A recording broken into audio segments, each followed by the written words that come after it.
বারিধারা ডিওএসএস এর পূজা কমিটি অত্যন্ত সুন্দরভাবে বিগত সময়ের মতো এই দুর্গাপূজা উৎসবের আয়োজন করেছে। আমাদের এই আয়োজনে আমন্ত্রণ জানানোর জন্য পূজা আয়োজক কমিটির সভাপতি সহ সদস্য এবং ভক্তদের ধন্যবাদ এবং কৃতজ্ঞতা জানাই। বিগত জুলাই আগস্ট মাসে ছাত্র জনতার গণ অভ্যুত্থানে স্বৈরা শাসনের অবসান হয়েছে।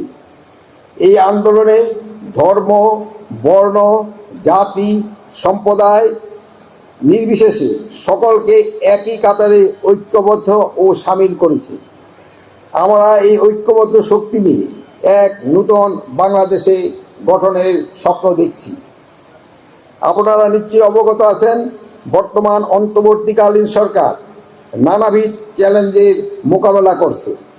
তন্মধ্যে অন্যতম চ্যালেঞ্জ হইল আইন শৃঙ্খলা পরিস্থিতি উন্নতিপূর্বক সমাজে শান্তি শৃঙ্খলা প্রতিষ্ঠা করা।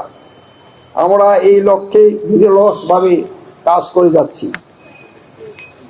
আপনাদের বলে রাখি, অন্তর্বর্তীকালীন সরকার প্রধান উপদেষ্টা সনাতন ধর্মাবলম্বীতে নির্বিঘ্নে ও শান্তিপূর্ণভাবে পূজা উদযাপনের আহ্বান জানিয়েছেন। আমরা স্বরাষ্ট্র মন্ত্রণালয়ের পক্ষ থেকেও বিভিন্ন পদক্ষেপ গ্রহণ করেছি। আমরা পূজাকে নির্বিঘ্নে এবং শান্তিপূর্ণভাবে পালনের নিমিত্তে আইন শৃঙ্খলা বিষয়ক উপদেষ্টা পরিষদে 2টি বিষয়ে সভা করেছি।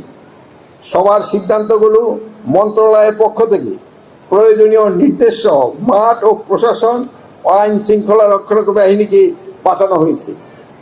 তাছাড়া দুর্গাপূজায় আইন শৃঙ্খলা রক্ষায় পুলিশ, র্যাব, আনসারে পর্যাপ্ত সদস্যের পাশাপাশি সীমান্তে বিজিবি মোতায়েন করা হয়েছে।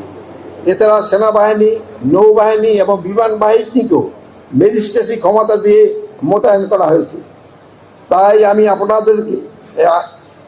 আপনাদেরকে সকলকে, সনাতন ধর্মাবলম্বীকে স্বতঃস্ফূর্তভাবে দুর্গাপূজা উদযাপনের আহ্বান জানাচ্ছি।